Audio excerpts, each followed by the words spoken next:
Okay. So, are we going in the intro now? Yes. You ready? I'm ready. What's up, everybody? It's really It's been a long day. It's been a long day. Long day. What's going on, everybody? It's your boy, Big Bo, here with Street Warrior Radio. JC and Hizzy. Today, we got a very special guest on the podcast, Mr. Varg Freeborn. Varg Freeborn of Violence of Mind podcast. And One Life Defense. Yep. And he's also got a book, Violence of Mind. Really good read coming up. Really good fellow. Really good dude. So I hope you enjoy this podcast. But first, I want to let you know about our sponsors here at StreetWarriorRadio.com. It's not StreetWarriorRadio.com. Well, the podcast isn't called Street Warrior Radio. No, I don't know why I say that either. I don't know why you do that either. It's really annoying. Well, you keep doing it. Anyway, yeah. So I want to let you know about our sponsors here at Street Warrior Radio. Our first sponsor is Harbor of Hope, the Harbor of Hope. It's a foster organization out of North Texas. They provide foster care and adoption options. I didn't want to rhyme that, so it ended up happening. But what they do is they try to get kids that are in the foster system into good homes. So what they do is they go out, if you want to become a foster parent, and they get you all set up with that. They get you licensed, they get your home studies, they do all that work for you, and then they find you a kid. You let them know what you're looking for, and as it pertains to fosters, they can do anything from 0 months all the way to 18 years old. They also provide educational, health, and other resources for people that are maybe older than 18 that are still in the foster care system if they qualify for those benefits. So it's a really good organization. And not only do they do the fosters, like I said, they do the adoption. So you have a kid, you foster him for a couple years, and you want to become his parents because you've already been his parents. You just want to make it legal. They can also help you with that. And that is the Harbor of Hope. They're a really great company. And she also believes that first responders, teachers would make some of the best foster parents and adopted parents. And so that's why we partnered with her, and our goal is just a mere 5 parents. When you think about that in the grand scheme of things, it's really a small number. So what we're saying is our goal is very small. We really just want to get 5 kids into good homes. And that's what our partnership is with her at first. We told her, I really think that we can help you get 5 first responders into a program to where kids will be fostered into those homes. So if you want to become a foster parent, hit up the Harbor of Hope. You can find them at theharborofhope.org. You can also find them at streetwarriorradio.com on our page. And you can click the Harbor of Hope link. It'll take you directly to her page. You can also see their mission statement, their vision statement, and everything else like that on our page. Just a super good program. I also want to thank Top Notch Tactics. They give us all of our audio equipment for the most part. For the most part. All right. No, Top Notch Tactics is really good. A company. They do security for apartment complexes, mall security, personal security, any of your security needs. And if you need to get in contact with them, you can go through us at streetwarriorradio.com, our info at streetwarriorradio.com. Shoot us an email, and we can set you up with their contact information for right now. They're still having some glitches with their website stuff. Well, I offered, but, whatever. That really happened. That was throwing shit now. That was crazy. Jesus Christ. Last but not least, Amazon. So what's today? August 1st? Yes. Today's August 1st. We're recording this episode. That means you are 60 days away from Halloween. Roughly 62, 61. About 61 days away from Halloween. I think it's longer than that. No, because there's 30 days left in this month, and then there's actually 31. That's cool. Well, today's the 1st, so there's only 30 days left. Okay, I get what you mean. Yeah, so there's actually 61 days to Halloween. It would be longer than that.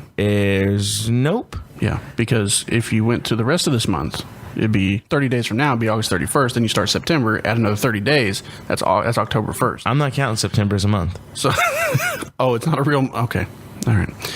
We're 90 days away from Halloween, so... I don't understand why you got to count September. This month is already over. August is done. August just started. I'm pretty sure it's New Year's. This month is over. Feels like New Year's. The way you're drinking. No, so you're about 3 months out from Halloween. You're going to start looking for those Halloween costumes. I'm just saying the place across the street has... Well, no, we're not getting into that right now. saying they got good deals. That dude is super nice too. Yes, super nice. He knew me by name at the end of the. They don't carry my Jameson, but they don't carry Jameson. No, they do have that 1942 whiskey though. Yes, very good whiskey. But if you're on a budget, they have some Jim Beam, extra aged. Love Jim Beam. $18. I also like 750 milliliter bottle. You're an alcoholic. Whatever. So we're just totally crapped on that sponsor, right? Sorry, Jeff Bezos. Whatever. Amazon click-through. Go there, do your shopping. They'll send us a little kickback.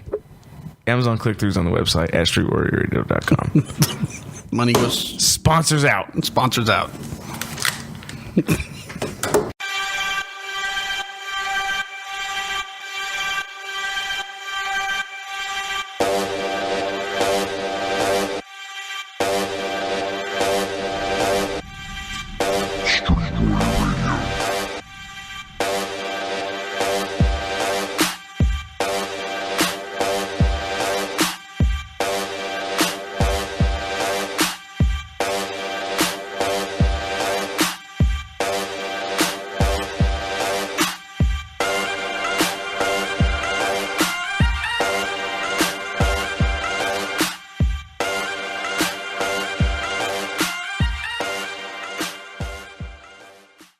This is Street Warrior Radio episode 023 with your hosts, Big Bo and me, JC. What's going on, Big Bo? What's up? How you doing, man? Doing all right? Yes, sir. All right. We're super excited today. We have a special guest, Varg Freeborn. Varg, welcome to the podcast.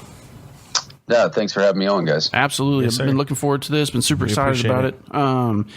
For those people that don't know who you are or anything about you, could you give a kind of a rundown about who you are, where you came from, and all that? Yeah, I'll give the quick version of that. So I'm an instructor. I run my own training company, One Life Defense. Right now, I'm located out of Central Florida. I just moved here this year.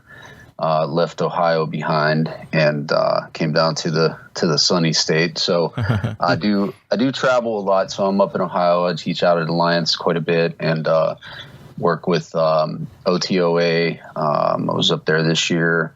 And I'm in a couple different states. I got Chicago coming up, Miami, stuff like that. So my background is very specifically in the lane of criminal violence, which is what I think that most of us are preparing for. Most people seeking training are preparing for here in the U.S. Sure.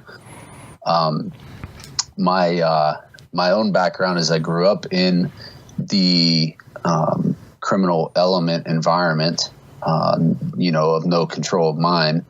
And later on, after having quite an eventful childhood that had a lot of violence and things like that, I ended up in a self-defense situation, and I hurt the guy pretty bad. I used a knife, and I won that fight, but then I lost the legal battle and was convicted. I spent 5 years in prison and then continued to fight that afterwards. And I was able to secure a restoration of all my rights. And I didn't exactly get exonerated, but I got restored completely. That's awesome, man. Yeah. It took quite a few years, and it was a lot of fighting, and it was a lot of me learning about the law in ways that even I think some attorneys don't understand. But it worked out, and I got it done, and so I can pass a NICS check, I can carry a gun, and I've been on. I've had a couple of states now certified, so like it's cool. It's all good. Yep, that's awesome. So. In your background, so I've heard you talk about. Probably most people that listen to our podcast probably have not listened to Matt's program over there at Primary and Secondary.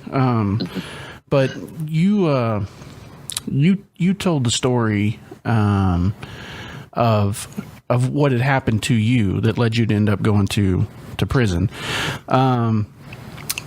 If you don't mind, can you kind of go over those circumstances again? And I think I have a follow-up question that will make sense once you tell that, if that's all right.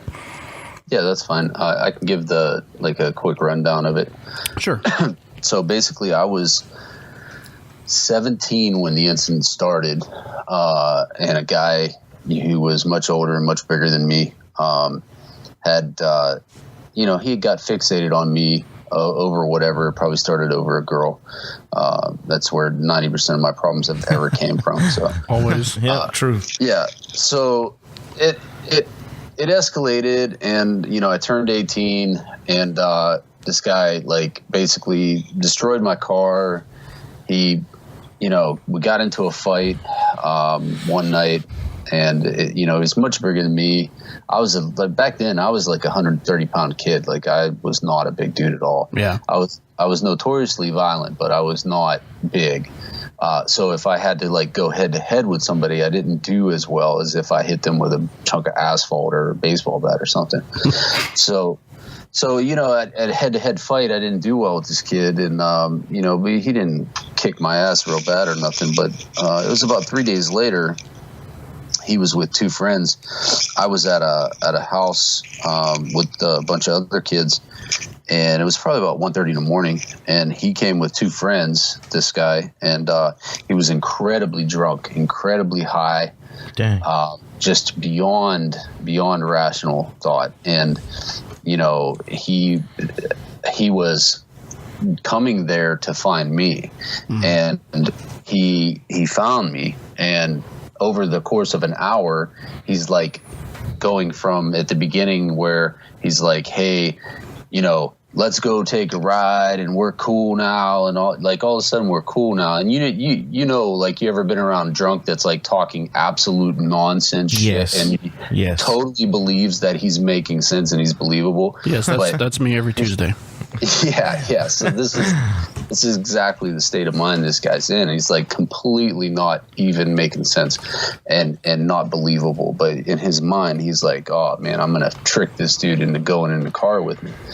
Now, this was a time back then when many of my friends and family members had been killed. I had a couple of really good friends that were murdered, and the whole thing about like, let me get you in a car at 1 o'clock in the morning in Youngstown back in the early 90s was not a good proposition, and it very very likely could end with you being found on a railroad track somewhere. This was something that was very, very common back then. Sure. Youngstown was per capita murder capital for quite a while, 91, 2, 3, 4-ish, somewhere in there. Right. That's when this was happening. This was 93. So needless to say, I didn't get in the car. He got pissed. And so it escalated. I'm telling him a bunch of times, like, leave me alone, like, because I'm reaching into my rope with this dude.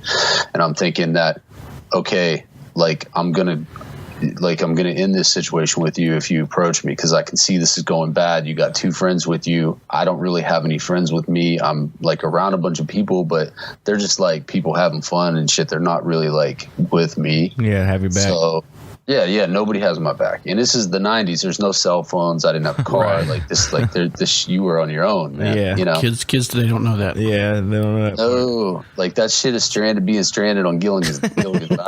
Like, that's for real. Yep. So like, I'm stranded and I'm stuck, and he's pushing me through this house, like, not physically, but, with momentum and threatening. And, so we go to the back, and eventually I see that his friends had went out and taken the car and backed it up to the back door of the house. Wow. And that's a bad sign. That's a very bad sign. And so he's pushing me into the back room of the house where the back door obviously is. And so once I put two and two together, I'm like, in my mind, I said, I'm not going in that car, and I don't care what I have to do to however many people I have to do it to. Right. Yeah. I'm not going to go in that car. So basically, he gets me, around the corner into the back, and I verbalized many, many times. And I do even think that I was consciously witness coaching at this point. But I was saying, leave me alone. I'm telling you, leave me alone, dude. Like, do not come in this room. Don't put your hands on me, And he's just like talking all this shit. Like, my family's in the mafia. I'm going to fucking kill you. I'm going to kill you and kill your family. Like, he was just the toughest, baddest dude on the face of the earth. And yeah, I mean, seriously, I'll never forget. Like, he was just tremendously talking shit about how badass he was and how he was going to kill me. And so we get around the corner, and he comes into the room. I go to the opposite corner than the door, because I figure that's the farthest point I have from the door that gives me the most chance to fight. Sure. And, so I'm the opposite corner from the door. I'm trapped in the corner now. And so now it's like the, you've caught the honey badger against the back of the, cave now. Yeah. Right. So he grabs me and he pins me to the wall with a chokehold. Now, I had already, deployed my knife, and I drove it right into his chest. Holy shit. Then I worked my way up from his chest. That first one hit about an inch above the heart. And then I worked my way up to the side of his neck onto his face. And then he came in closer and clenched me, and I worked my way around his back. Yikes. And was working on his back, probably, close to a dozen times in the back. And then he went to a knee to try to, he was trying to pull me down, but he was fighting against the wall. Like, he didn't understand if he just spun me, with his weight difference, he could have taken me down easily, but I was bracing against the wall, and he wasn't using his weight. He was just trying to fight the wall kind of through me. So when he went down on a knee to try to take me down that way, I just went to work on the other side of his neck. Yeah. And at that point, I grabbed his head and had physically pulled his head over and was opening his neck up pretty good on that side. Where were his boys at? They were standing back, probably with their mouths on the floor. I don't know. I don't want none of that shit. I don't want none of that shit. Yeah. So like, what happens next is, like, he goes limp on me. He stops fighting, and so obviously I stopped attacking him, and he comes, to this point where he's just not fighting anymore, and I just look at him, and so I just dropped him. I dropped him on the floor, and he rolled back, and he looks up at me and he says, "I'm sorry." And I was like, I mean, at that point, I'm sorry. It was It's a mute point at this part. Yeah. I can't say, I don't want to say what I really think about that, but you can probably imagine I was not happy with that response. So I gotta ask. So in that moment, right? Mm-hmm. What, you may not even remember, right? Because there's a lot of different factors going on in your brain and your body during an incident like that. Mm-hmm. But I mean, when he went limp, what made you stop? What made you have that conscious thought to stop? Honestly, I do believe that I was trying to defend myself. Like, I don't believe I was actually, like, there was a level of anger and hatred in there for sure. I mean, I stabbed the guy 23 times. You'd think I wasn't a little bit pissed off at him. Right. But I don't think I was, like, because had I wanted to kill him, I would have went to the floor with him and finished the job for sure. Sure. Like, there was no one in that house that was going to stop me, because I'd have put them right next to him. But I didn't do that. And I wholly am convinced that I was just trying to defend myself. Like, that's all I was trying to do. And so it was very instinctual for me to, when I didn't need to defend myself anymore, I stopped. Sure. That makes sense. Yeah. So this attack concludes, right? You finished, and he's done, obviously. What is your mindset at that time? What are you thinking? What's going through your head once you've realized that, yeah, you were defending yourself, but at the same time, oh shit, I've literally just cut somebody up. Yeah. Well, I was convinced that I just killed somebody. Yeah. Because I believed for 100% that he was dead. Like, the amount of blood was just unfreaking believable. I can imagine. If you saw the amount of blood, you'd be like, this guy had to get, his tank was like completely empty when he got to the hospital. Couldn't be anything left in his body. Right. But I guess that's the way it is with humans. There's just an unbelievable amount of blood that comes out. Yeah. But so we get to that point, and I'm my next priorities are. I was pretty. I grew up very, very rough, and a lot of violence, a lot of lethal force stuff happened in my house, and I had almost been a murder victim for the first time when I was 6. So I was not new to this this condition. You know what I mean? Like this psychological area that you go into when you are in these high stress events, right? Sure. So I think I was thinking fairly clearly, and as much more so than the average person would if they were thrown into something like that. But my priorities went from, defending myself to, okay, where are his 2 buddies and how do I start setting myself up for the case? Because I know there's going to be a case. And again, half of my family had been to prison and stuff. So I was already versed in cases and witnesses and all this stuff was already knowledge. So right. I'm thinking myself, okay, so what I said at that point, his buddies were freaking out. They were so incredibly angry for me killing their buddy, but they wouldn't approach me. They wanted to. You could tell they totally wanted to kill me. They were just screaming and punching a wall. And I was just really clear. I was like, look, I'm going to walk outside and wait for the cops. Nobody's going to touch me during this process. And then it was like the Red Sea. I mean, everybody just hit the fucking walls, and I walked out and I waited for the cops to show up. So it's interesting. It's always been interesting to me that you have, when you have group settings, right, and you have one individual that has committed some sort of violent act, right, whether that be in self-defense or not, right, and you have this group of people there that clearly outnumber that person. In any situation, that group of people, yeah, 1 or 2 might get hurt in the process, but that whole group of people could literally rush that person and subdue them, right? But people don't. And what I've always been fascinated by that mindset of they get mad and they want to, but they don't. What do you think it was that kept them from doing that? Aside from the fact of what they had just witnessed, but obviously they outnumbered you, right? I think it's honestly what they witness. You think that's what it is? Yeah, because I'm telling you that I left no doubt, 100% convinced in their minds they would get stabbed repeatedly if they came close to me.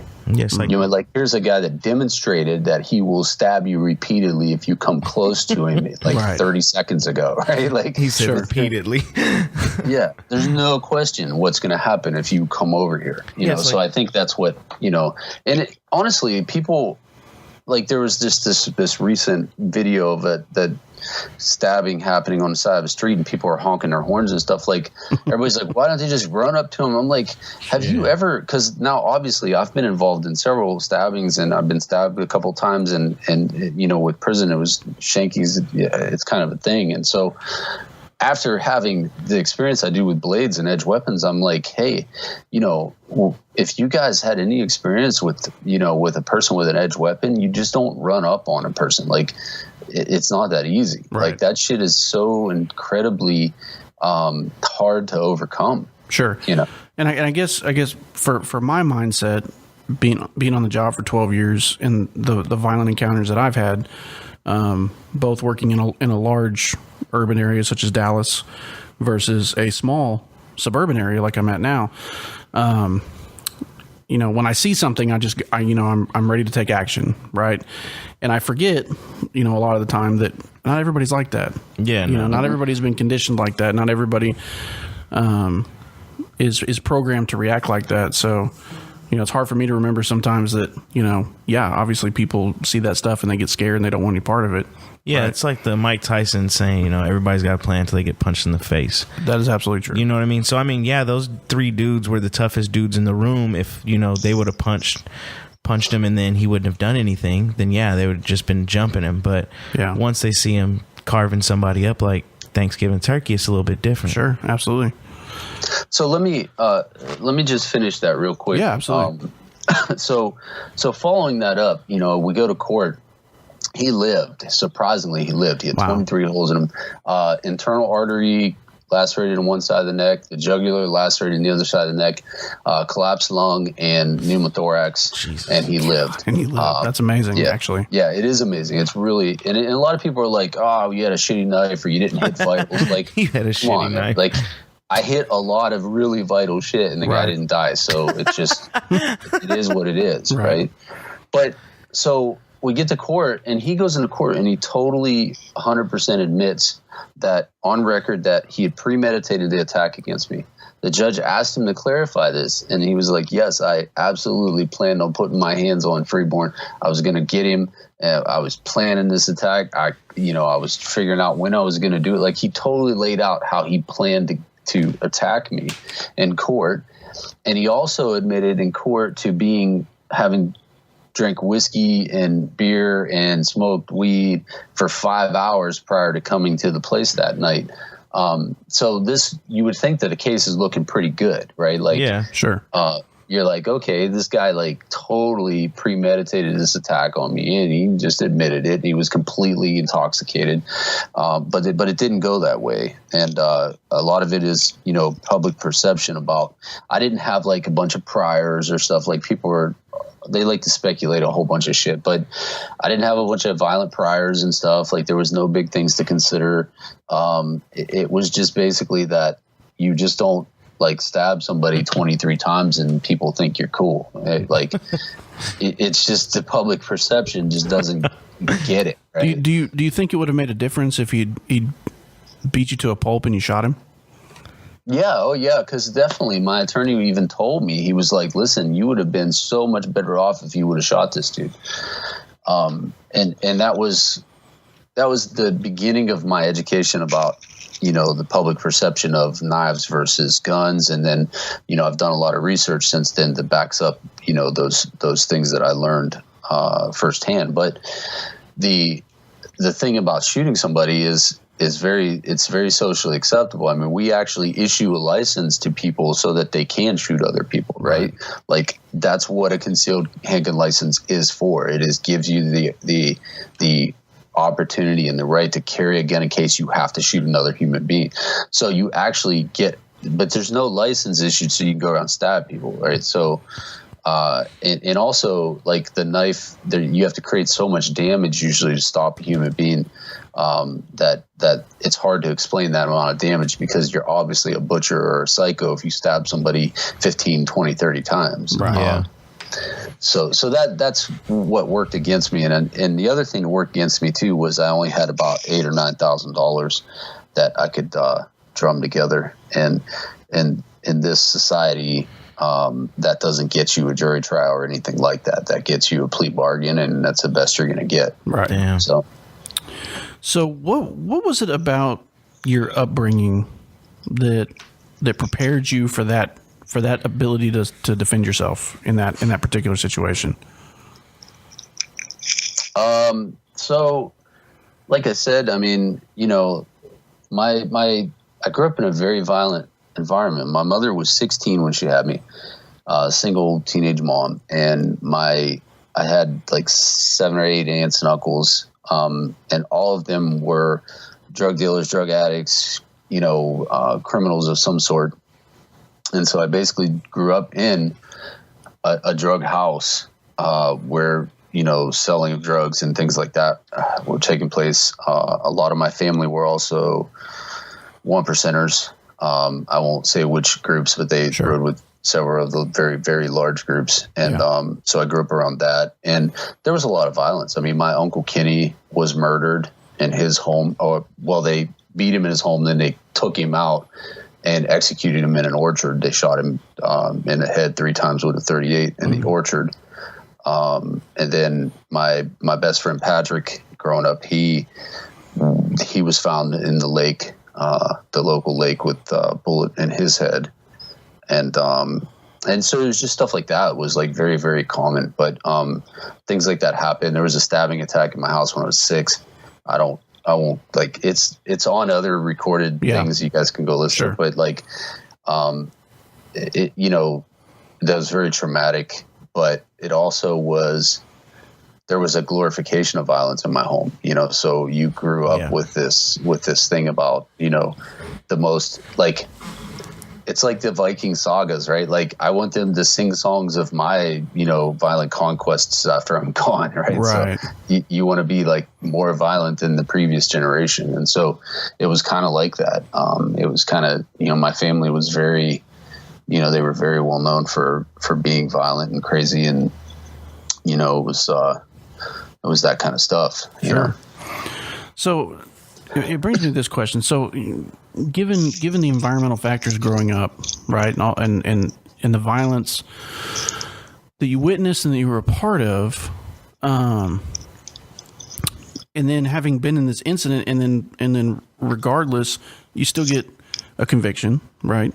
You still have to go to prison. What was it mentally for you that kept you from, when you get out of that situation, when you get out of prison, when you're back in the real world, what keeps you from, or what decision process did you make to avoid falling into that lifestyle for the remainder of your life? So there's a couple of important factors there. First of all, people seem to think, and I'm not saying you're assuming this, but people seem to think that first of all, that criminal life is like criminal life, right? So like, people are like, well, you went to prison. What kept you from robbing little old ladies when you got out? Like, I never fucking did that in the first place. Like, I was never like somebody who attacked innocent people or robbed things. Like, I was just like, if you crossed my path in a violent way, like, I was extremely violent. Right. And I got more so in prison. Like I was involved in several altercations in there. And I've been cut up and down my arms. I was stabbed in my abdomen. I have lasting effects from some of those. And, that's the kind of stuff that, it shapes your mindset to a large degree, but it doesn't change who you are. Like, I've always been a creative person. I've always been, artistic, and I've always been interested in sociological things, like why people act the way they do, groups of people. I've always studied things. I study, and I continued that, and did that in a very intense way inside. Like, I read so many books on so many subjects and just schooled myself. And that's one of the things that I learned most very high level criminals do. Like, they school themselves very, very, very intensely in there. And I was no different, except that I just don't make the choice to do things. Like, the biggest thing that I changed for me was that I realized that I can't just, you can't just fuck people up because they, don't act the way you want them to. Right. And unfortunately, I mean, a lot of us are like, damn, shit, that sucks. But like, that's a realization that comes with when you grow up in a violent place and in a shitty neighborhood and stuff where everybody's always fighting. That's how you solve issues. Like, you solve problems like that. And then like, you get older and you think, well, damn, prison sucks and I don't want to do this shit forever. Like, I've done it all 100 times and lived and conquered it. Like, it's redundant now. I don't need any more badges of honor. Like, so, I did it and I passed it with flying colors, and now I want, a family, and I want to be a father, and I'd like to get married, and I'd like to have a normal life. And, so that was behind the decision process for me. Sure. Yeah. And it, like I said, I've heard you talk on other recordings, and I asked that question for a specific reason, because I've espoused on here before several times that I believe that life is about choices, regardless of your environmental conditions, your upbringing, etc. And for a lot of people that have been to prison, not everyone, there's no absolutes in life, but for a lot of people, they tend to fall back into the things that got them there in the first place, right? Now, your situation was different, obviously, because it was a self-defense situation, but I could see how, and just from people that I've met that feel like they were put in prison or they were convicted or whatever, for whatever reason, and they use the excuse of, this is just how it goes, and and then they It's just life. That's just and that's how they easily fall back into it. I just kind of wanted people to hear your answer to that, because and when you said you weren't assuming that I was assuming something, that's absolutely true. I absolutely believe that people can make choices to change their life if they so choose to, and not fall back and learn from things, and it's important. I think for people to progress and for people to move forward. With that, so you get into a situation where you've served your time, right, and you're out. And how difficult was it for you to be able to get all of that? To have to go back and fight all of that. Was it just completely overwhelming for you, or was it one of those situations where it was just like, no, I've got to get myself clear. I've got to get my name cleared. No, it was an incredibly difficult process, and it still is. Like it's very complicated.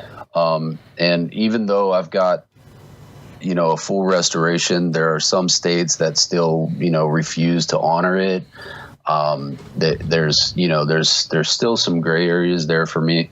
And it's an incredibly, shitty process for anyone to have to go through. Sure. But I did it, and, I did it at the state level first. Now think about this too. I did 5 years for stabbing somebody 23 times, and it was about less than a year later that the courts restored my firearms rights and gave me all my rights back. Wow. So that's pretty quick. Like I'm fresh out of prison. They're like, oh, here's guns. Right. Right. Yeah. They just don't do that often. So that's, there's a lot of messages embedded in that. The bigger problem came at the federal level, because then I realized Ohio's restoration law wasn't in line with federal law. And so we had to actually fight at the state legislature level. And there was, as luck would have it, there was some other momentum about that same exact topic, because there were, there's something about a guy that wanted to be on SWAT, but he had a drug conviction from way back, and the restoration didn't clear the federal prohibition. So they were trying to strike this language out of the state revised code so that it brought it in line with the federal code, which then allowed the feds to respect the restorations. So I joined in that fight, and luckily we rolled it through and struck out this stupid, simple language about dangerous ordinances that shouldn't even have been there in the first place. Sure. It out of the state law, and it automatically became in line with federal law, and boom, I got a UPenn number and I was good to go. I could pass NICS checks. So that whole process took 15 years probably to totally complete. Even though I'd gotten my restoration less than a year, I'd gotten out. To get everything really done, it took 15 years to really, roll the whole process through federal and everything. And it took an incredible amount of law savvy to be able to do that. And I actually became employable and worked for a little while as a case research developer for a criminal defense attorney. And I was on call for anything involving gun law. They would call me in as an advisor because I knew more about gun law than the attorney did. Wow. So it was pretty cool. I got to do some case stuff from the other side. So I got to experience the legal system from almost every aspect besides being a judge, Sure. Absolutely. So at what point did you decide to start getting into training other people? So it came on a couple different levels. First of all, I learned a lot in prison about everything from fitness and combatives preparation to fighting. And so all this had always been on my mind. And as soon as I got out, I started finding other avenues to put that into. So I automatically went into boxing and did a little bit of jiu-jitsu and MMA and stuff like that. And through that process, I became first personal trainer, and I was training people in fitness. And then that grew into the combatives part of it. And then when everything was like settled and I got all my paperwork back and stuff like that, I introduced weapons into it as well. And it's an important thing because I've never seen anybody say it, but I've heard like rumors of people saying stuff like, well, if he was, a prisoner and just got his rights back, what's he doing teaching guns? And I'm like, well, in all honesty, we were carrying guns when we were teenagers. We were carrying guns before you even knew what the word concealment was. We were practicing concealment. In my family, to have loaded guns in your room when you're like 13 or 14 was absolutely acceptable and promoted. Yeah.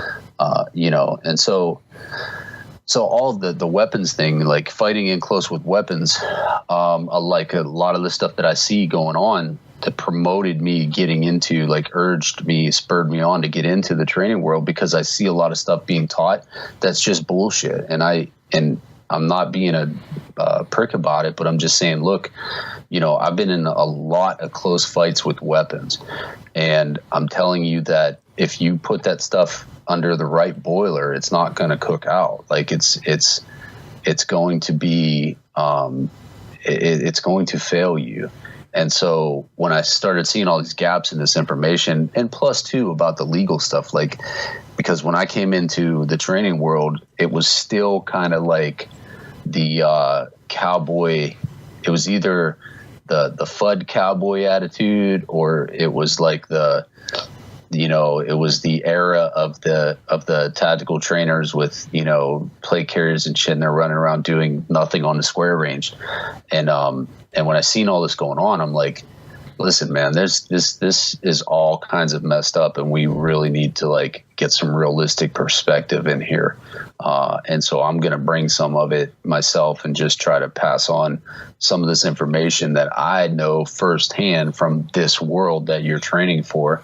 And we'll see what it shakes out. Right. And luckily, enough people listened and thought, hey, this is a credible source and the information sounds good. And so that's how it basically morphed. Yeah, sort of like when the FBI hires hackers to train them up on sort of the new TTPs and stuff like that. Yeah, kind of. Yeah, it's kind of like that. I mean, I'm bringing an insider perspective, and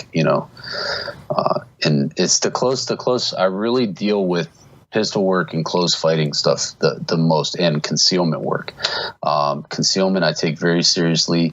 I think that people don't understand the actual field craft and the nuances of concealment. Concealment to me, as I teach it, is concealing tools, capabilities, and intentions, and concealment continues all the way through the fight.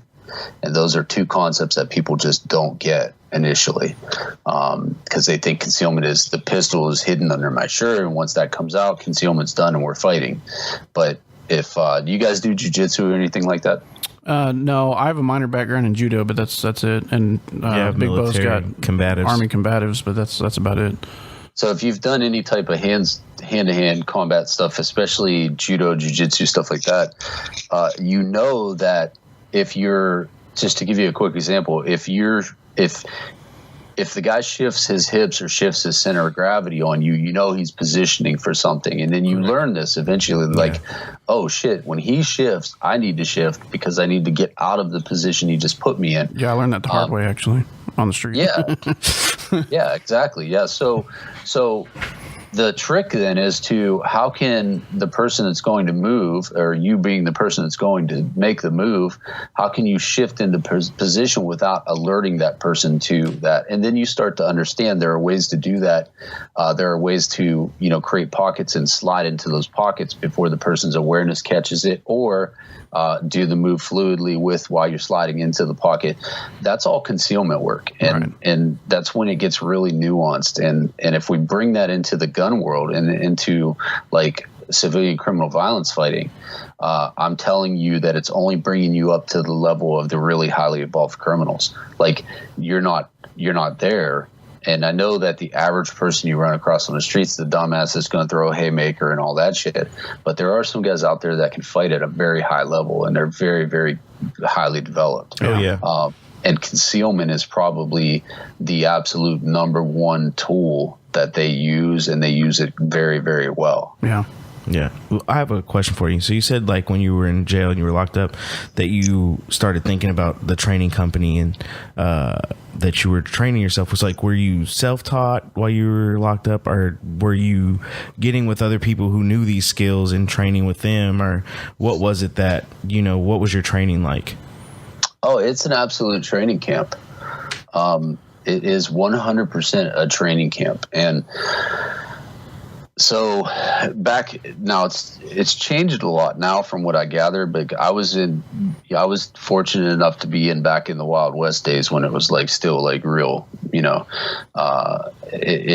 We had, for example, weight piles. Like we had free weights and we had the weight piles outside, and this kind of like, I guess they don't have a lot of that stuff anymore in most states, but we still had that back then, and it was also. If you look, like when people talk about violent crime and murder rates down 50%, like it's down 50% from the time that I was locked up. Like that's with that time period when it was really bad.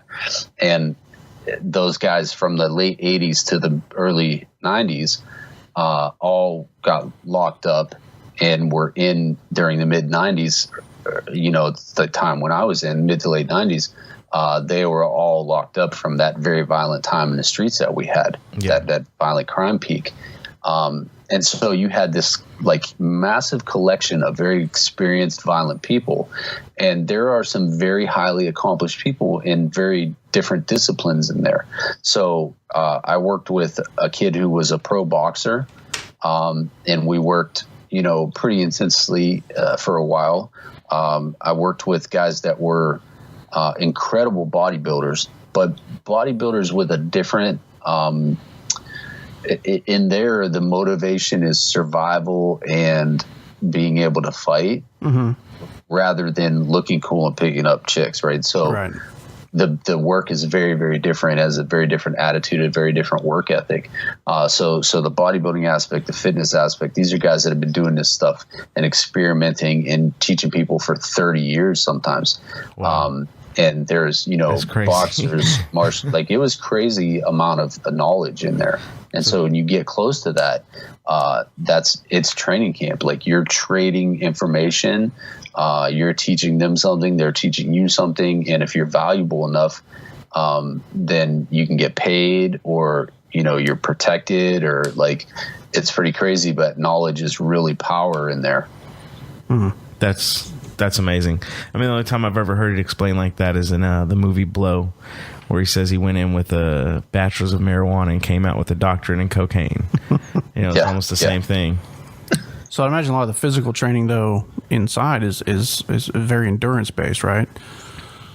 Yeah. There's because even the weightlifting is like intense, like 7 days a week stuff. Yeah. That's why, and like when I discovered the Bulgarian, I don't know if you guys know weightlifting, but when I discovered the Bulgarian method, and they're like squat every day, like squat max every day. And everybody's like, oh my God, this is not like, I'm like, what are you talking about? People have been doing this stuff. Like if this is the thing that you do, your body adapts to it. Now, periodization and all that stuff is absolutely important. I'm not downplaying any of it, but the endurance factor is often pushed by working out like every single day, and just pushing, like becoming this machine. And I watched it happen. I watched guys, and I developed myself. Like I went in a 130-pound teenage kid, and I very quickly, like I was probably close to 180, 185 when I came out of there. So I put on 50 pounds that I kept. And at one time I'd pushed close to 200 when I was really, really getting after it.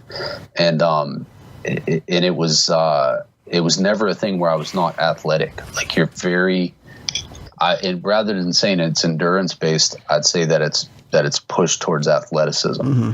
And that means being able to last, but also explosive movement, being able to explode and decelerate, and just having proprioceptive control over your body more than just sitting under a weight bench, or, like, it was really based on being able to perform. Sure. Yeah, because when you do have to use that training, you want it done quickly. You want it over quickly, and be overwhelming. Yeah. So, yep. Was your mindset simply the same as everybody else's when it came to that? Was it just a matter of survival, or was it just a matter of bettering yourself for the future?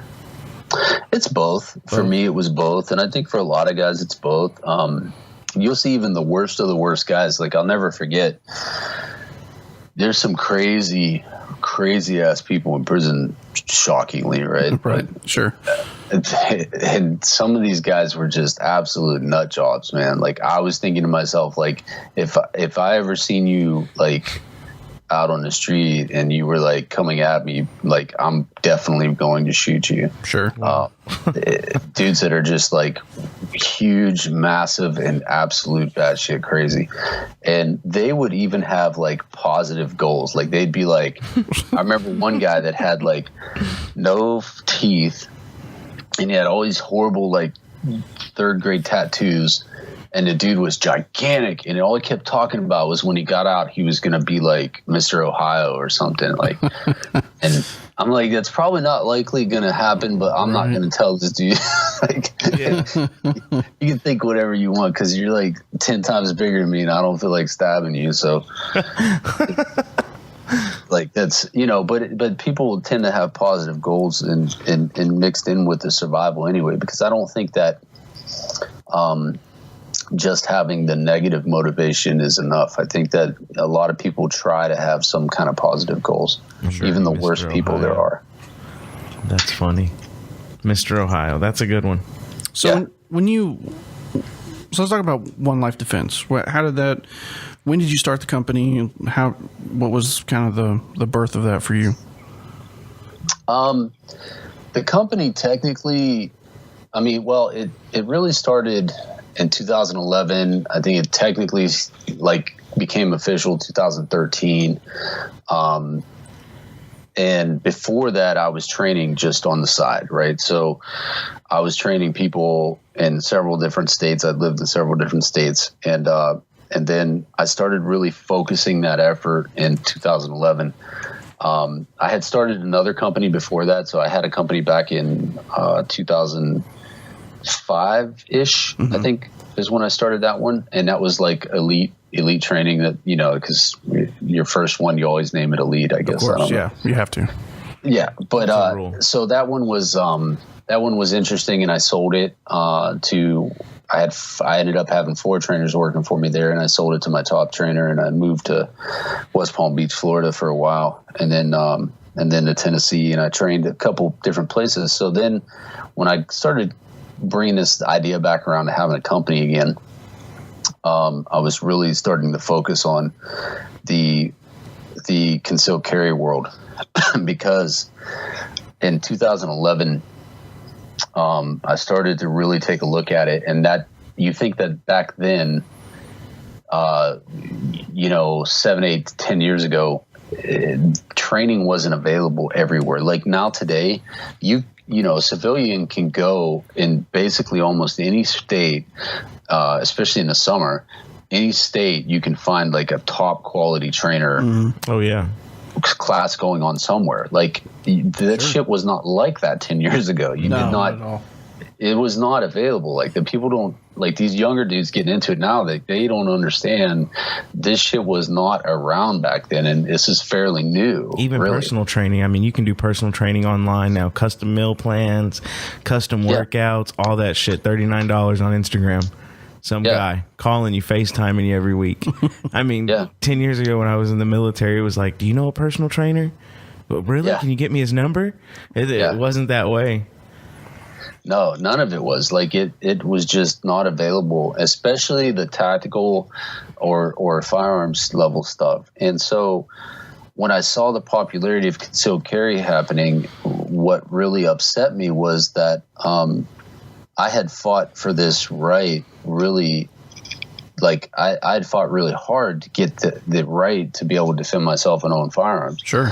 And I seen people just abuse what I feel amounts to abusing it by walking around saying, "Oh, if somebody does that to me, I'll shoot him in the face and judge by 12." And I'm like, holy shit, you guys are all fucked up. This is wrong. You guys, it's all wrong. Yeah. Like, so I started to just talk about it. Like, listen, there's a systematic way to do this. And then I got brought under the wing of a very accomplished law enforcement tactical trainer, a guy named Tom Taylor out of Southern Ohio. Mm-hmm. He's a 20 plus year SWAT guy, and he runs a really nice training place down there with a shoot house, and he's got towers, and he's got pretty much everything that you need. And he's like an Arlie Ermy kind of old school rural SWAT cop, blood and guts kind of guy. Not exactly politically correct at all. A lot of the shit that's missing from law enforcement today. But go ahead. Yeah, and he's kicked in a lot of doors, and he's done a lot of shit, and he's just hard as nails. He's got some mugshots on his wall in his garage, and I say, who's that? And he's like, oh, this guy's I shot when I was on duty. Oh my gosh.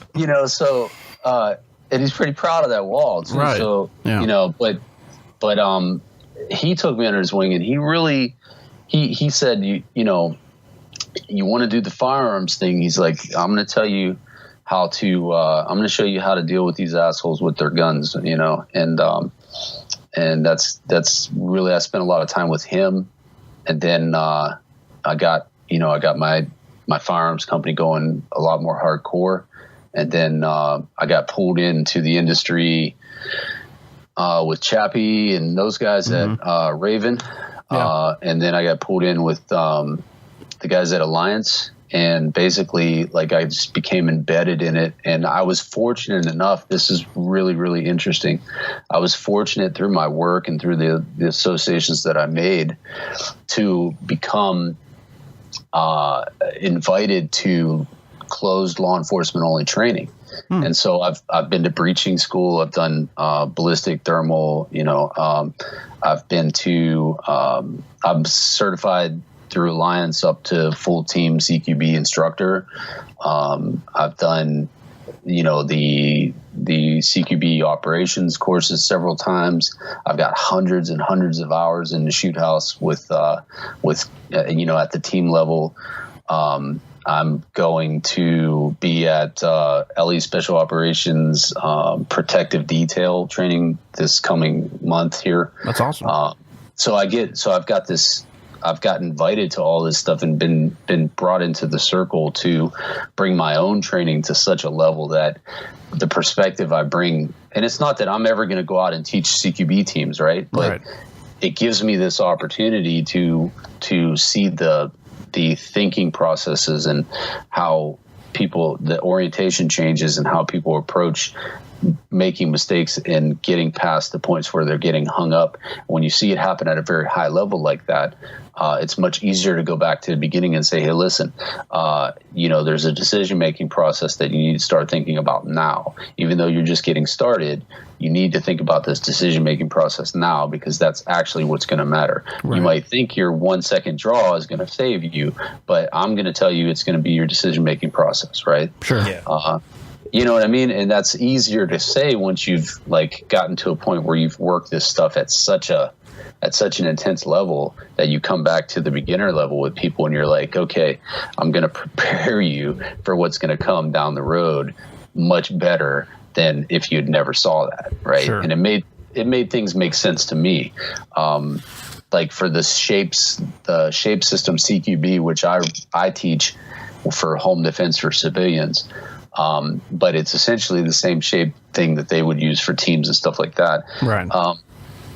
It's really intuitive to me because I remember walking through structures, being locked up, and there were times that I was, a target, and for various reasons. And knowing that if I walk too close to a fucking corner, like I'm exposing myself to an angle faster than I can respond to it, right? And like you just learn these things by survival. Right. Yeah. And so when you go into, so when I walk into a CQB place, course, and they start talking about, hallway procedures and door procedures, like it's either going to make sense to me or it's not. And it's not going to be like me being like, oh, well, that doesn't sound right. It's going to be me thinking back to being like, would I go through a door like that if I knew someone was going to kill me? Sure. Like, yeah. You know what I mean? Yeah. And so that's the kind of stuff that I really am fortunate that I've got this broad spectrum of experience that I bring to the training table now. Oh, it's unique for sure. It's unique for sure. I can't think of a single, and there might be, but I can't think of a single trainer out there off the top of my head of the well-known names, and even some of the lesser known, that have the perspective that you do. No. Mm-hmm. And to me, that would only be a benefit. But I'm curious, when you first started getting into training law enforcement, did you have any pushback because of your background? Was there any weirdness because of that? I would hope not, but No, good. No, it wasn't. And I've only started actively training law enforcement this year, basically. Yeah. I was training with law enforcement alongside them, which is even more interesting because it's one thing to be like, okay, here's the next con, he's going to teach you something. But it's another thing to be like, here's the next con, he's going to train with you and your team to learn how to take down buildings. So you would think the pushback would come there, but it didn't. It was very, and my performance speaks for itself. There's one particular time that I can remember when I met a cop who has now become a friend of mine. But the first night I met him, we were doing a CQB operations class. And we're running through, it's probably a couple of days we run through the shoot house and we're doing, procedures and stuff. And he looks at me and he says, so who are you anyway? I'm like, I'm just a dude, man. And he's like, what are you, like special forces or something like that? I'm like, nah, man, I'm just a dude. And so later on he finds out who I was and he was like, damn, dude. He's like, I totally thought you were like this awesome dude coming out of the military. And, you're like this, an ex-con. But I guess that people seen my work ethic and my performance level and they recognize that I bring something to the table. Sure. And I share that perspective. So when I teach, when I help, there's times I would help Joe teach CQB up there at Alliance and stuff like that. And I bring something to the table like footwork, like I'll come in and be like, all right, you guys, you're standing like a ballerina right at the moment when you're getting ready to look around a corner or go around a corner, you're closing your stance. This is the exact time when you might get in a fight and you're standing in the worst possible, unstable position you can be in. People weren't pointing stuff like that out, but I'm coming from a fighting background. I'm looking at holistically, like while you're doing your door procedure or your hallway procedure or your room procedure, where is your footwork? Like, how are you holding your base? Are you ready to get into a fight? Like, so I think that's valuable stuff, you know? So when you first started training with cops, right? When you first started getting around law enforcement, and anything you say is not going to offend me. I'm a firearms trainer, and I've seen all sorts of crazy shit. But what surprised you the most about law enforcement mindset? You really want to know that? Yeah, absolutely. That cops can't shoot worth a shit. That is 100% true. Yeah, it's 100% true. And I'm not, and I know this is a cop show, and I have no words about saying that because I think that you guys all know, like, we've talked about it before. Oh yeah, so, I mean, it's not. Yeah, you're not the first guest to say that. No, not at all. It did surprise me. But here's the thing, though, like, and I've worked at several gun stores. I when I got into the industry, I started out in gun stores, and that's like the worst place on earth to work, but the one range that I worked at was a law enforcement supply place, and they sold LE uniforms and all that, so body armor and stuff, and they had like an LE twist on their whole thing. And I would watch these guys, and I remember one day I watched a guy that was shooting his qual, and the qual in Ohio is ridiculously easy. It's 25 rounds. It's all static. It's all just, I could, no shit, get drunk on whiskey and probably pass the qual one-handed in par time. I thought the standard in Texas was ridiculous, but that sounds... It's really, really bad. And so this guy is taking this qual and he's sweating bullets. He's shaking. He's coming apart at the seams. Jesus. He's not managing his stress at all. And the reason is because in Ohio, you're supposed to get, I think, 2 shots at it. Because I took the qual because I was OPATA certified for armed security. So it's the same qual that the police take for OPATA for the police, for the handgun. Yeah. And so I know because I shot the qual, I passed it, but he's taking it for his 4th time, and you're supposed to only get 2 shots. He's on his 4th time, and his boss is saying, "Look, man, we're gonna pull your shit. If you don't pass this qual, you have to pass this qual, or you're done." Jesus. And the stress of that was more than he can handle. And the guy couldn't even, when he did the retention shot, he shot the freaking table. It was just the most horrendous shit. And I was like, oh my God, like, you carry a gun, bro. For a living. This is your, like, you might be pulling on this for your lifeline someday, and this is why this is your skill level, right? And just the complacent gun handling, being holster shop for cops, like the complacent gun handling was completely out of control, and also stuff like I remember one time I had a conversation with, and I'll never forget. Not everybody's like this, but a conversation with a SWAT guy who was on a SWAT team there locally.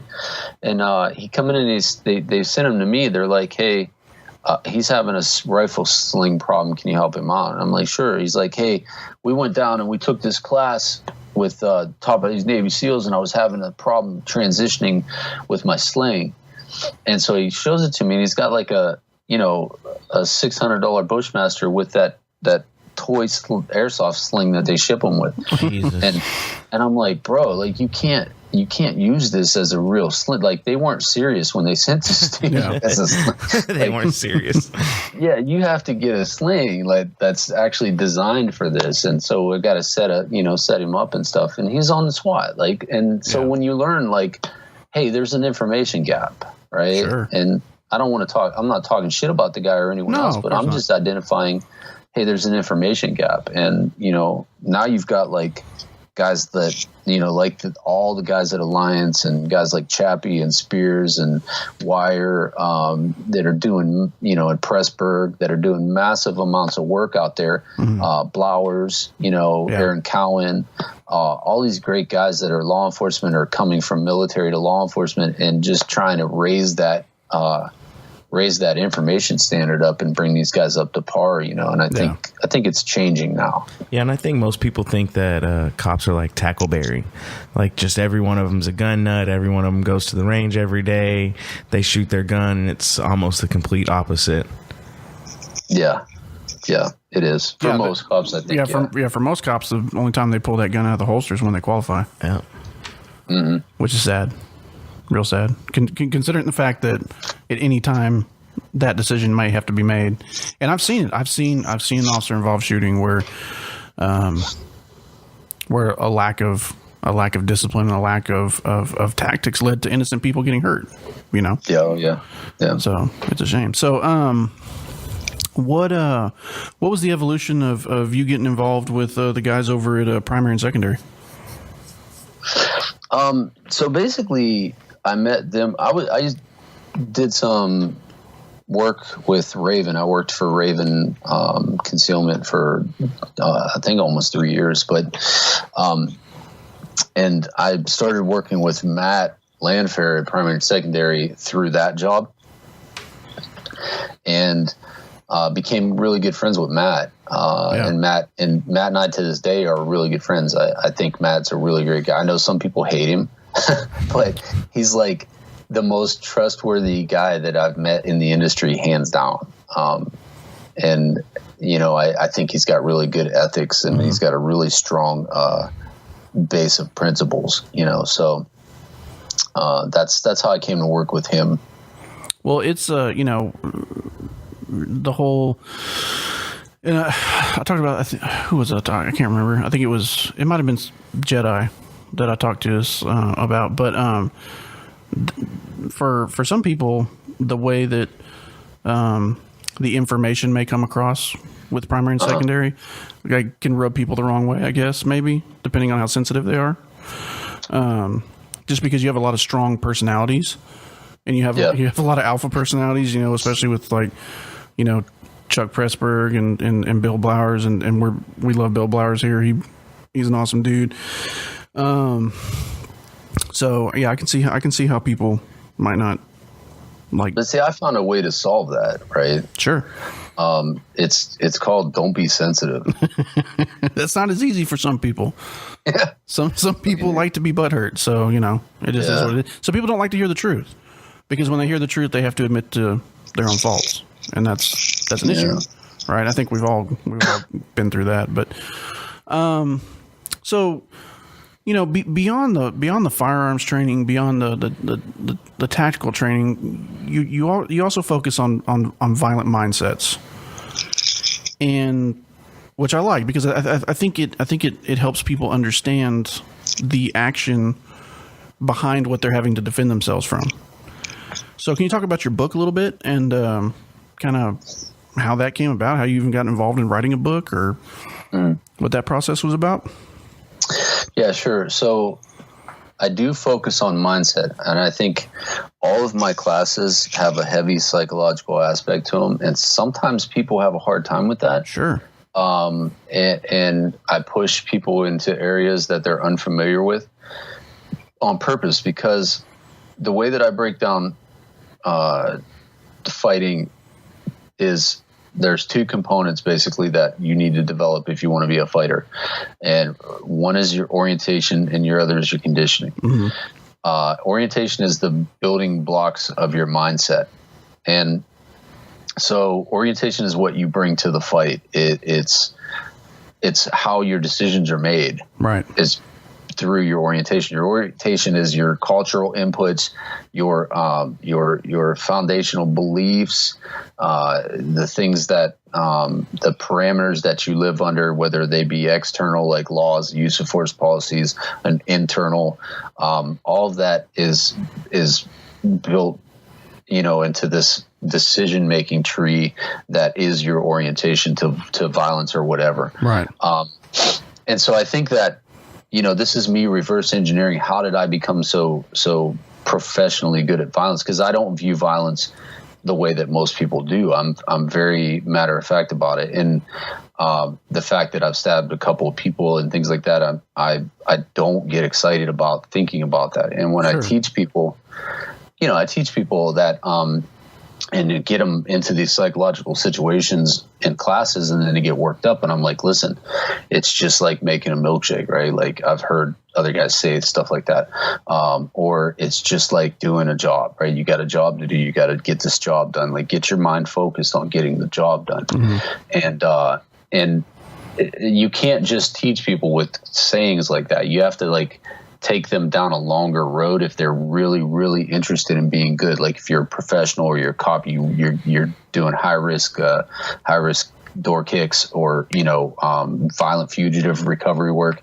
Like you need to take this stuff to another level, right? And so what I'm trying to do is break down how it's developed in the criminal, the high order criminal, the highly developed guy that will kill you and not even think about it. Mm-hmm. And give you that roadmap to say, look, there's a way that you can develop this orientation too and be professional about it. And this is how we do it, right? And so we take a look at our mission. What's our mission first? And then that drives the decisions that we make in terms of gear and training and all of that stuff. But we have to overall fit everything into our orientation or begin to shift our orientation. An example of this is, let's say that, you don't believe in violence or hurting another living thing and violence comes at you. Your response is going to be very different than mine. Right. Right. So that's your orientation. Your decision-making tree has to be has to be altered to a certain extent, and it can be, but it takes a long time to do this. And that's what I think the average person that comes to me, they need to begin to change their orientation. So I work with people over a very long period of time. And it's just a repeated exposure of, my material from my books, my podcasts, and things like that they start to come back after a couple of years, and they're like, like I have one guy in particular who's a school resource officer and a cop, out in a rural area too. And he had some kind of a situation come down, and he emailed me immediately the next day and was like, bro, I'm going to tell you right now, like, you saved my life. You changed my life. Like, and this guy had been working with me for like 4 or 5 years.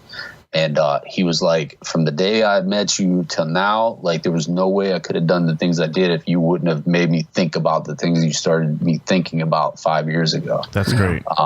You know what I mean? So that's the kind of stuff that I'm like, okay, those guys that get it, that take the time to roll it around in your head, it takes years to develop this. You can't just come to a class and be like, I'm going to teach you the secrets of like convict kung fu, right?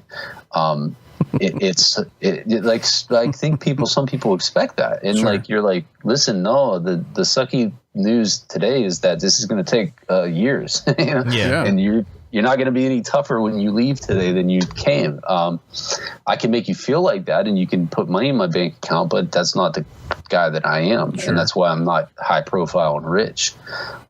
There's plenty of trainers in this business that do that. They stroke egos and they fill their bank accounts, and they're full of shit, and they've never been in a fight in their life. Right. But That's true though. that Yeah, it is. facts. Yeah.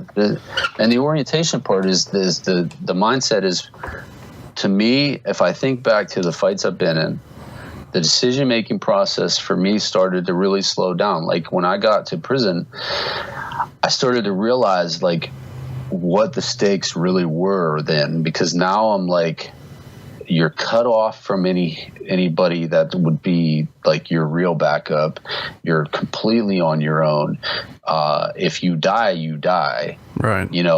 And so you start to understand this, and then you start to realize, I really need to make decisions. And then it gets to the point to where like you're in like somebody's swinging a shank at you, and you're thinking, right? And that's like a moment when you step back and you're like, wow, like I was thinking, like legit thinking about things while that was happening. Yeah. And then you realize it can be done. Like, you can do it. And then that's how you get good at it. And I know one of you guys, I think you said you work in Dallas, if you worked in any high action areas, like, what I'm talking about. After a while, you can just think while shit's going on. Yeah, absolutely. And that's absolutely true. And I did. I worked in a special enforcement unit. We focusing predominantly on gang enforcement. I worked undercover. I worked in some of the worst parts of that city. And a majority of my experience is a majority of the lessons that I've learned have came from there. And a lot of them from mistakes I made or mistakes other people made. And a lot of my fight experience is from those experiences. Prior to law enforcement, I'd probably been in, 3 or 4 fights. All of them, with the exception of one, I got my ass kicked. And it wasn't until I got into law enforcement and then thrown into the gauntlet, for lack of better words, and started having experiences with just violent people. And honestly, it was a shock to me at first. I was excited about it. I was a young, cocky, cop, but I got humbled fairly quickly. I mean, within the first couple of years of my career, I got very humbled, because I got my ass handed to me, and I lost a fight. And it's a fight that I carry physical scars, that I will carry for the rest of my life. And it was tough, and it had not been for people bailing me out of that situation, I don't know if I would be here talking right now. And that's an example I use in when I teach use of force. I mean, when we talk about looking at violent indicators, pre-fight indicators, and learning and understanding how to recognize those things. Because it gets people hurt or killed if you can't recognize those things. And it was through those experiences that really taught me how not only how to police better and not be a dick to everybody and come off as as this cocky little dude, but to understand that you can talk your way out of a fight potentially, depending on recognizing what the body language is, et cetera, of what the person you're dealing with. But I think you're absolutely right. It does, and that. So the 2 points about that is, number one, you can think, and you don't have to buy into the narrative that your skills are going to diminish under stress. I'm telling people, don't buy into that narrative. Right. You can train yourself. You can experience yourself up to a level. Now, it's not going to happen if you're like an accountant and you're just going to one training class every couple months. Like, sure. But if you're a cop or you're a professional, you can get to a point to where your skills do not diminish when you're under stress. Agreed. Because experience will bring you there. It's muscle memory. With good guidance and good training, too. But the other point of that is learning how to be a good cop. One of the things that I would say that the overarching concept that I try to promote in all of my training is professionalism for civilians or cops or whoever. Sure. I try to bring people to be professional. I want you to be professionally violent, but I want you to be professionally courteous as well. Because this is how you avoid problems. Right. This is how you stay out of the fights and stay out of trouble. And a lot of times people don't. I paid dearly for the mistakes I made in my life. I'll never get years of my life back. And honestly, the ripple effect has been terrible. Sure. And I've got, failed businesses and failed marriages and all this stuff that I'm sure, have a lot to do with what that all did to my brain and stuff like that. Absolutely. And not that I was I picked the wrong people to marry for the wrong reasons and stuff like that. Not that, but it makes things happen in your life that that really sucks when you're an asshole. The things, the altercations, just like when I talk to cops and I tell them, they're like, hey, how can we, better deal with some, I'm like, listen, just treat people like a fucking human being. First of all, if you need to get professionally violent, you can get professionally violent. But until then, and I always tell people the example of control and stuff, self-control, how self-control is the combat mindset. A combat mindset in my mind is extreme self-control under all conditions. That's the combat mindset I'm trying to teach and reach. Absolutely. And it literally goes miles in the aspect of potentially de-escalating something before it goes to a completely different level. And when I tell younger officers, when I'm training younger officers, I'm talking about my past experience, telling the old war stories or whatever. I tell them, and I try to tell them in a way and explain the mindset behind the encounters and what I learned from it. And and when I look back and talk about any violent encounters or fights or whatever that I got into when I was working at that agency, it's not a bragging deal. This is what I learned from it. This is how I learned to deal with people and how to talk to people. Because I'm telling you at this point, in the job, I've had enough fight experience, and I'm not telling you, there's a lot of cops that'll talk about fight, they got into a fight or whatever, and it's simply somebody that just didn't want to go to jail and didn't want to give them their arms, and they had to take them to the ground or whatever.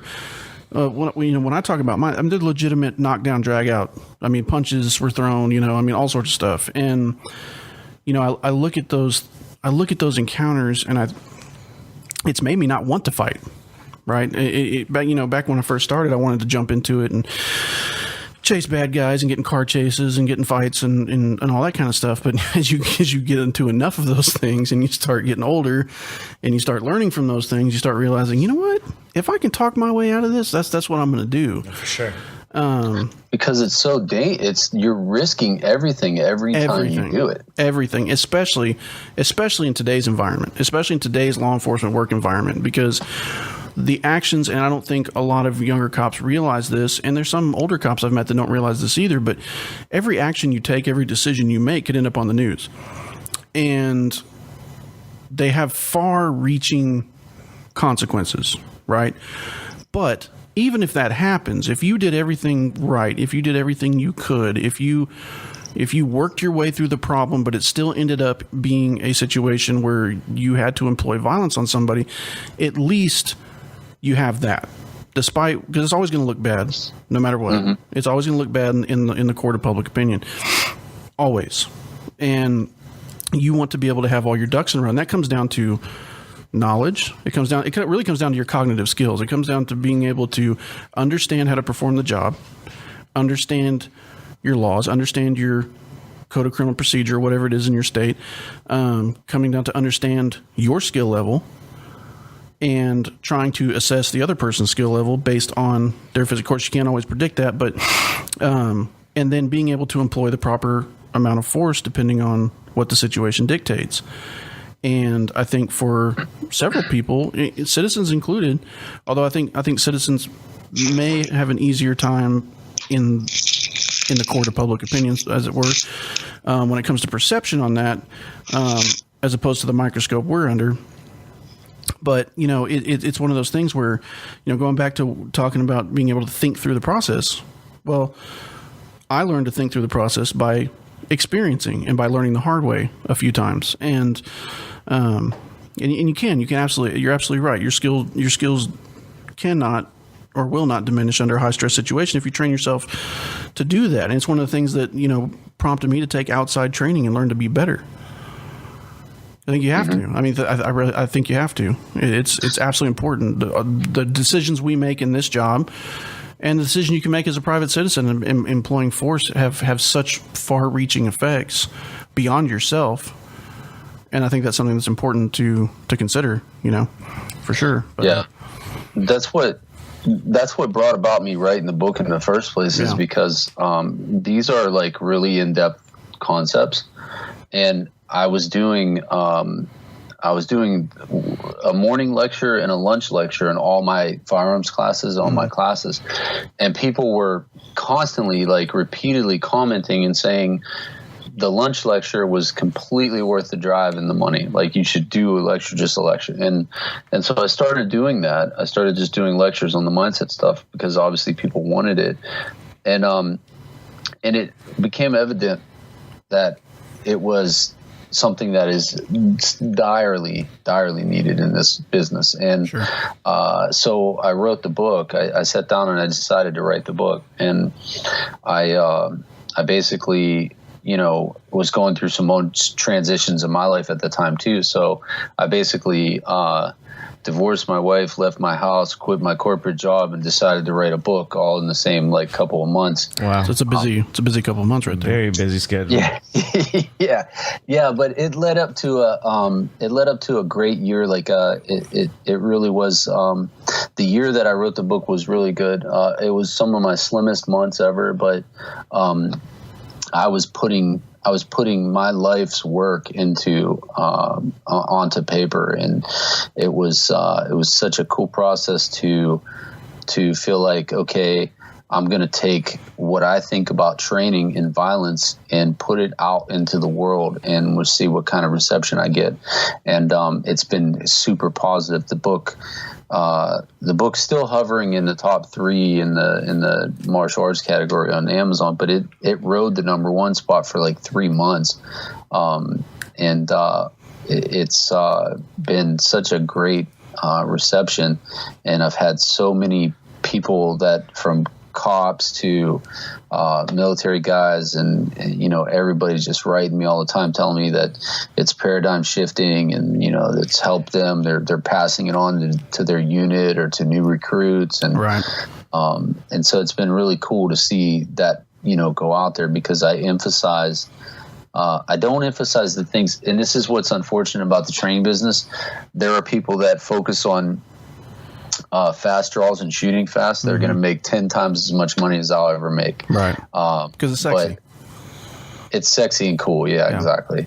But that shit isn't what wins fights. If you've ever been in a good amount of fights, you know that's that you might get 1 out of 10 that you get a chance to do something cool like that. But the rest of it's just going to be super shitty, bad situations where you make decisions between good, bad decision and good, worst decision. Right. Absolutely. Yeah, so like that's the kind of stuff I focus on, and my training is very systematic. It's very methodical, and I focus on concealment. I focus on close fighting work because I find that these are the things that are probably most likely going to happen. Right. Not downplaying any of the other stuff. No. But there's plenty of guys out there that you can go out and get that rest of that stuff from. Sure. I just think I have the most experience in the close quarters stuff that. And the mindset part of it is really, really my focus. And that's what the book was about. I really hope that, you guys check the book out and get back to me at some point in time and, let me know what you thought. Yeah, absolutely. Yeah. Real quick, I kind of want to touch on, when you're talking to students, do you ever go into, talking about how to deal with the psychological impact behind, a violent encounter? Oh yeah. Yeah. Oh yeah, definitely. That's good. Yeah. So just real quick, what I like to say is, cause I had to deal with that myself personally. Sure. Yeah. I believed I killed somebody for 24 hours. But then the other stuff I've seen several guys get killed. Yeah. And I watched 2 people get killed. And so there's like a whole lot of stuff goes on there. And, what I tell people is that there's several different ways that this can come at you.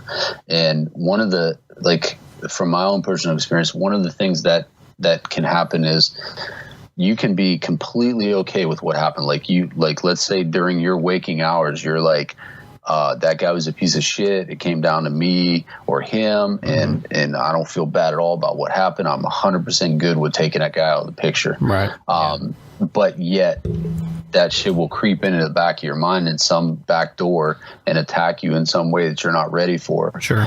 Yeah. And one of the ways that it happened with me was, I would have these for a while, I would have these terribly vivid dreams of me getting killed in the same manner that I had did, to someone else. Mm. And so in my dreams, I'm being stabbed to death, or I'm laying in the middle of the street being shot or stabbed, and the blood's running out of me, and I can't move, and it's fucking horrible. Right. And because you've been there and you've smelled it and felt it and tasted it, it's so vivid that you wake up and you're just completely shaken up.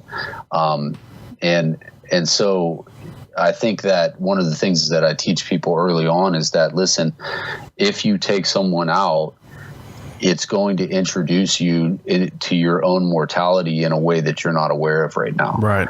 You're going to become aware of how easily you can be killed that you just don't know yet. Oh, yeah, for sure. And then I talk about other stuff too, but that's one of the big ones I'll take up front. Sure.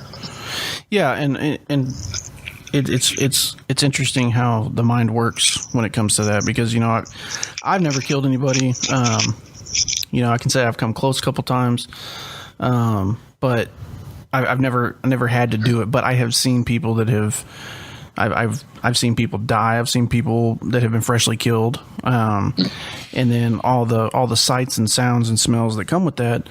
At the time, with everything going on in the aspect of the job, you're not really, it's so overwhelming. The senses are overwhelmed. You're not really absorbing anything. It feels like everything's just kind of bouncing off, and you have a job to do, and you're going through your tasks and all that. But it can very much so. And through my own experiences, I can tell you, it very much does creep up on you later in different ways, for sure, for absolute sure.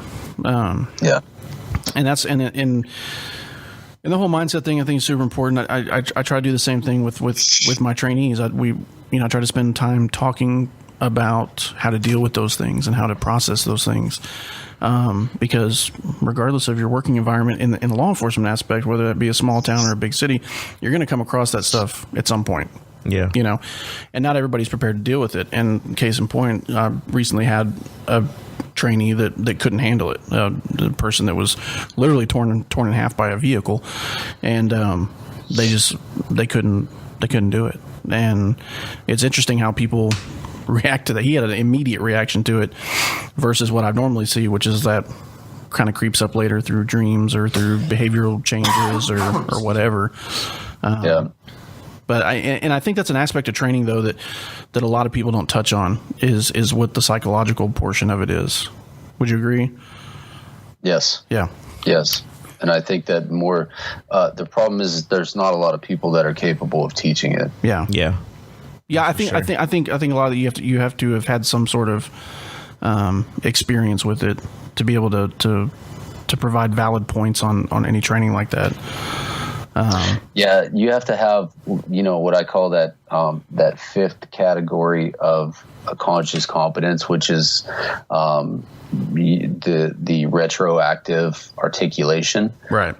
You have to have reached that unconscious competence level where you're just doing things at an automatic level and you're that good, but you can go back and articulate why it happened that way for you. Yeah. There's not that many people. There's people that are unconsciously competent that can run through a situation and just fundamental skills are there. Boom, boom, boom. They're not thinking about it. But to be able to go back and articulate the steps and why I made the decisions I made at the moments I made them, not everybody can do that. And I think that's the important component for the psychological part. Agreed. Well, I really only got one more question for you, which was how in the world did you get into a podcast? What do you mean? Well, how'd that come about? My podcast? Yeah, your podcast. So I like to talk and I like to lecture, and people evidently want to hear what I say. Sure. So I started to record the podcast and thinking that it's another way for me to talk to people and just get the information out there. And so, when I started that, initially it was a play on words. I called it Be the Wolf, but people maybe that didn't read my book don't understand that I don't really think that way. Like I attack that whole wolf sheepdog thing, Yeah.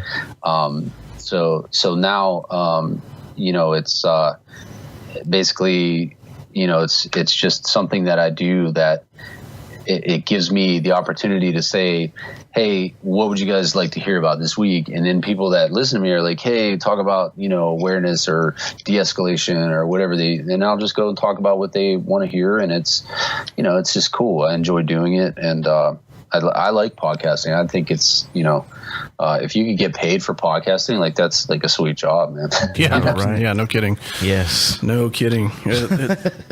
Did you find that it was any sort of struggle to kind of get the podcast off the ground, or was it did you have some help, or was it how the process of getting you going and making it in any way successful? How's that been for you? Because I can tell you for us, it's actually been a lot of work to get it going and get everything set up to where we've had some moderate success. This is almost like our second run at it. Yeah, right. And it keeps growing and growing. We've picked up sponsors, yep. And so I mean, there's definitely been some benefits to it, but has it been a struggle for you at all in any way? He's gonna say no. Not a lot. And the reason I say that is because I haven't, I really treated it like it was like a side project, like I didn't care about. Mm-hmm. And it's so interesting that those things are the ones that actually do well. Like the ones you really care about are the ones that fight you every step of the way. Right. But this one, like women. Yeah. There we go with that theme again. Yeah. But that was like that's why I live by myself with a dog and a couple horses. My life's freaking peaceful, man. Yeah. Right? But the thing about the podcast for me was like, I think in the first maybe 10 episodes, I hit 10,000 downloads pretty quickly. And and then the first 10 episodes, the response was really good. But I never felt like I promoted it or pushed it that much. But I think what ties it together for me is just that there was a listenership that came along with what I had already developed through being on other people's podcasts. So I think that was a huge thing. Like if I was just coming in cold, like maybe you guys did, I don't know, but that's exactly how I came into it. That would suck. Like that would super suck because you're like, nobody knows who you are. And you're trying to do this thing. Oh, like, and you're trying to figure out like what it really, how it's going to be formatted and like, how to present it. It was a pain in the ass for real. Yeah, I can see that because that's like I was coming off of being on so many other people's podcasts that I was like, oh, I kind of already knew like how it was put together, and then also like had a following already that I just like, hey, I did my own podcast. Everybody's like, oh, we'll listen to it, So it wasn't that big of a deal with the platform. And the other part of it too is I don't know what you guys are using for audio, but I use Adobe, and that's what we use. Yeah, so the audio processing through that's really easy. I just set the levels through there, and it's like and do the the production. It's really, really quick and streamlines it. Yeah, and this is our third recording software to use, and this by far has been the easiest and the best so far. Yeah. So I think it was 20 episodes before we hit 10,000. It was ours. So, but I'll tell you what, it's been a very rewarding process because we get feedback from people about how it's changed their perspective of cops and how much we suck. Yeah, how much we suck. We got some of those, mostly from other cops, because we tend to share some of our more libertarian views on certain things, and there's cops out there that don't really like that too much, but especially the narcotics guys. But and then we've had people that have told us about how this podcast has helped change their life, and that's rewarding. And it's been an incredible experience. But yeah, I was just kind of curious about how apparently easy it was for you. Yeah, right. I just woke up and pissed 10,000 downloads. It's like nothing, whatever. Nothing. Yeah. But, all right, Varg. We give all our guests an opportunity to plug themselves. So how do people find you? How do they get a hold of you? What have you got going on? What have you got coming up? It's all yours, buddy. Do the plug walk. So my website is violenceofmind.com. The schedule is up on the front. I don't do a whole ton on the website because it just is a place for the schedule, and registrations for the classes happens there. I still have half a dozen classes or so coming up this year. I'll be in Miami in a couple weeks, and then I'll be in Alliance next couple of months consecutively, and then I'll be in Chicago. So I've got some classes. I have a new cool class coming up. Chicago and Miami will be the new class. It's actually an indoor class with blue guns, and it's dealing with concealment, matching the energy level of your environment, teaching you how to take concealment to the next level, and then also going into edge weapon defense and actual fighting. So we'll do some hands-on component stuff in that class. My Patreon is where I'm most active at. That's where I share the most content. I do a violence colloquium, which is like a hangouts where the patrons get on and ask questions. We discuss things. I do several podcasts on there that are just exclusive to that. That's Violence of Mind at Patreon. And the book, of course, Violence of Mind, is on Amazon. I do appreciate every time somebody orders it and reads it and shoots me a message that's like, hey, man, this was awesome. Like, I've not got any hate mail or bad reviews on the book yet. It's been out for 4 months, so that's really good. Yeah. Real quick, speaking about the book, real quick, I don't mean to cut you off. How did you come up with the art for that book? Because that's what I feel like the little evil dude who lives in the back of my brain looks like. Yeah. So that's exactly what we were going for. Yeah, that's him. And that was Lauren Mitschke. Lauren Mitschke gets the full plug on that artwork. Like, I gave him he came to me and was like, hey, dude, you're writing a book. Can I do the artwork? I was like, that's freaking awesome. Yeah, dude. You're like the best artist I know. So I was like, sure, And so we talked about the concept, and I said, listen, man, this is what I want. I want that picture of of that just hateful violence, you know. And he came up with that, and I was like, "That's it, and that's the dude you face right there." Yeah, yeah, for sure. Yeah, he captured it well. Yeah, absolutely. So that was cool. Yes, that was cool, and that's available on Amazon. I used to ship the paperback myself, but I got overwhelmed after 4 months, and I shifted it over to Amazon, so it's all there. And the audiobook is coming out soon. I lost my mother at the beginning of this month. She passed away. That man. And so it set me back a little bit. I was going to release the book in July, but obviously, you know, it got set back with family stuff. So hopefully August is going to be the month the audiobook's coming out. I know guys are waiting on that. So are you narrating it? I am. Awesome. Yes. I like that. All right. I can't wait then. Do that. I am, yeah. And I do. I see if they'll let me get away with it, but I've got a couple little side rants in there that aren't in the book too. Oh, really? So, yeah. That'll be interesting. Sometimes you can get away with it, yeah. Oh, that'll be available on Audible and all that. Yeah, that'll be on Audible. Okay, cool. So right now it's Kindle and paperback, and then we'll add Audible here real soon. Cool. The podcast is going through some changes. Like right now, it's the Violence of Mind podcast, but I'm feeling like eventually it's just going to become, you know, the Varg Freeborn podcast. I just, you know what I mean? It just has to be real simplified. But the podcast is still there. The Patreon's there. I'm doing a new series of videos I'm working on right now about different topics. I used to have a Road Talk series up, and it was real popular. Mm-hmm. So I took those down because I didn't like the presentation was pretty poor. So I'm doing some redoing those in a new way now. So awesome. Lots of cool stuff coming out. Yeah, sounds like it. Well, we've got on our website, we've got a list of like recommended books and stuff, and we'll put a link to your book on there. Hopefully bring some more income on that. And Matt, Varg, we really appreciate it. We really appreciate you being here and taking the time for us. Thank you, sir. Hope to have you back. And good luck to you. Yeah, thanks for bringing me on, guys. I enjoyed it. Absolutely. So thank you to Varg Freeborn for being on. Please check him out. Yeah, awesome dude. Yeah, awesome dude. And there's a lot of knowledge there.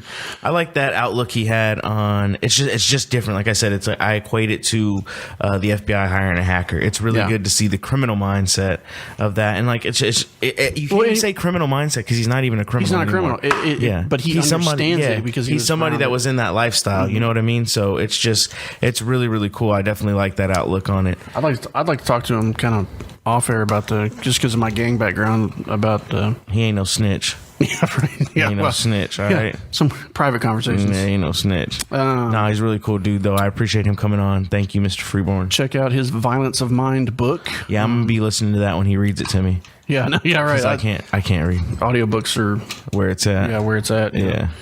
All right. Well. Big Bo. So now it's time I do the plug walk. Do the plug walk. Everybody in the plug talk. That crab walk. Ooh. Big walk. So thank you for all the sound effects this episode.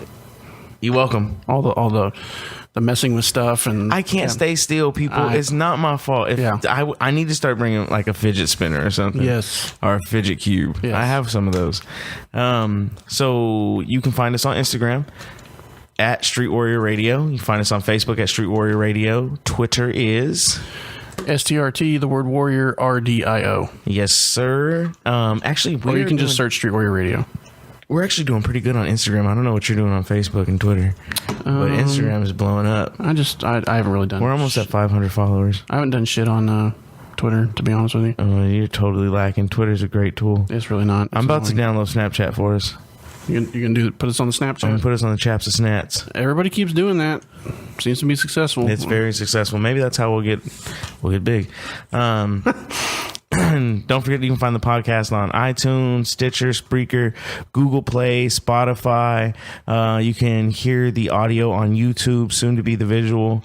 Yeah, we're still trying to figure out how to make that work. Still trying to figure out how to make that work. Merch update. Go ahead, hit him with the merch update, bud. Got a vendor. Yes, sir. They have it to where we're going to partner with them. Okay. They're going to set up an online store for us. So there'll be a direct link from our website to there. You can pay through PayPal. Okay. And then we're going to have up front at the beginning. There's going to be 2 different T-shirts. Yep. They'll look the same. That's going to the logo on the front. Yeah, logo on the front, website on the back, one in white, one in black. Yep. And then a flex fit ball cap. Yeah. That'll be available too. And then we'll eventually spread off into other things. Yeah, it depends on the response we get from you guys. Yeah. We would love for, when you take the picture, when you buy the product, you get your shirt, you get your hat, take a picture. We will put you on Instagram, Facebook, Twitter, all that stuff. Heck Put your handle on there. So, just DM us you a picture in your shirt or whatever. Your front row seat and it up there. That's right. And so I didn't tell you about this, but and whoever buys the most gear gets to be on the podcast. Yeah, sure, why not? At this point, right? I bought a shirt. Come on, buddy. Yeah, come on. Yeah, don't know who you are, but real quick shout out to our friend Anderson in Quebec, Aurelia, Ontario. Oh, Ontario. Brother in Blue up there. Yeah, shout out from the 6. Yeah, so he was. We weren't holding a contest or anything, but he was the first person to respond to us about shirts. Yes. Once we mentioned it on the last podcast. He's an avid listener. He's been trying to get all his partners to listen to it also. I'm pretty sure he's our loyal Canadian. He is our loyal Canadian friend. Shout out to the whole 6. Shout out to my woes. I'm going to send him a shirt on us because of all his everything he's done for us. Yeah. You don't know him. Yeah, but, it's just one of those things. He could not really be who he says he is. Probably not, but he's going to get a free shirt. So it's probably someone else. The rest of you suckers are going to have to pay for him, so that's how that is. But everyone else is going to start emailing us, love your show. Yeah, it's too late for that. Too late, suckers. No, shout out that dude, though. He is our avid Canadian listener, and he has been emailing us for a while. But we can hold some contests or whatever, and people get free stuff. Oh, for sure. Yeah, there's definitely. But listen, we're super lazy on that stuff, so don't hold your breath if you want a shirt. No, we're probably gonna have to buy it. How many shirts do we have here on hand? 0. Do we really? Yes. You gave all that out. Well, there was 15 the other day. Well, his is going to get. So here's the thing: when you order the shirt from the vendor, right? You order the shirt from the vendor. They make it and drop ship it to the customer. Yeah, of course. Yeah, we're not going to hold any inventory. No, but the other day there was 15 shirts here. There was not 15 shirts here. There was 15 shirts. I'm pretty sure. Lie. I have seen people with these shirts. You haven't seen nobody. And I'm like, where did you get the fucking shirt? They're like, where does it matter? It's free promo. I'm like, fuck you. That's my shirt. Motherfucker. Yeah. So, anyways. Yes. I fucking hate you.